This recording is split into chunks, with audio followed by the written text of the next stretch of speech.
When these 4 victims lost their lives, they also lost their names. Yeah, I mean, with any homicide case, identifying your victims like step number 1. In August of 1983, along this canal near East Williamsfield Road, a naked woman was discovered in the dirt. Basically thrown away like trash. An autopsy not only revealed she had been smothered, but also someone had spent a lot of money fixing her teeth. She had a noticeable gap in her top front teeth. On the bottom, she had a dental implant that would have shown like a silver wire. Detective Stuart Summershoe also wants to give this man his name back. In June 1987, he was attacked in this alley near 7th Avenue. Witnesses described his face being pushed into the pavement repeatedly, and then he was beat with a stick. Unfortunately, he was transported to the hospital. He never regained consciousness, never said his name, never provided any kind of identification. Both Jane and John Doe ended up buried in paupers' graves in Tempe.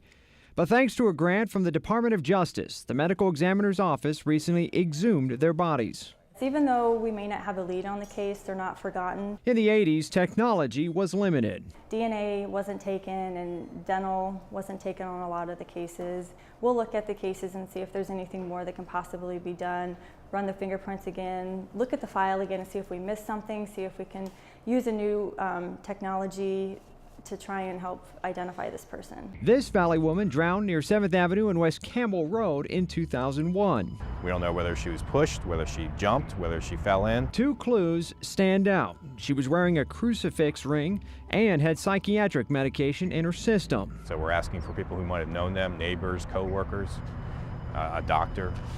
Someone knew this woman. Somebody probably knew this woman as well. Unfortunately, when she was killed in a hit-and-run accident, no one came forward to report her missing. It was a red Ford Escort that actually struck her, and we know that because pieces of the car were left behind. It was just after midnight, November of 2004. Somebody pummeled into her near 15th Street and East Broadway. She probably lived in that area. I mean, if she didn't have her ID with her, she was probably just crossing the street. So someone within that area probably knows this woman. So her killer, like all the rest, remain at large to this day, a fact that haunts detectives on a daily basis. We hate seeing people get away with murder. I'm Ryan O'Donnell, 3TV.